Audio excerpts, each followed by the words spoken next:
I'm honored to welcome you to the nation's 57th Export Awards ceremony to celebrate with your constituents. Please let us begin with a worthy round of applause for the President's E and E-Star winners.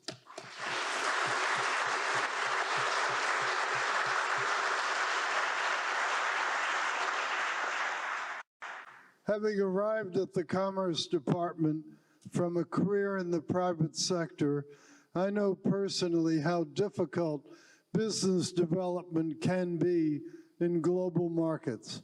So I thank you to all the award winners for your hard work at generating customers beyond our borders.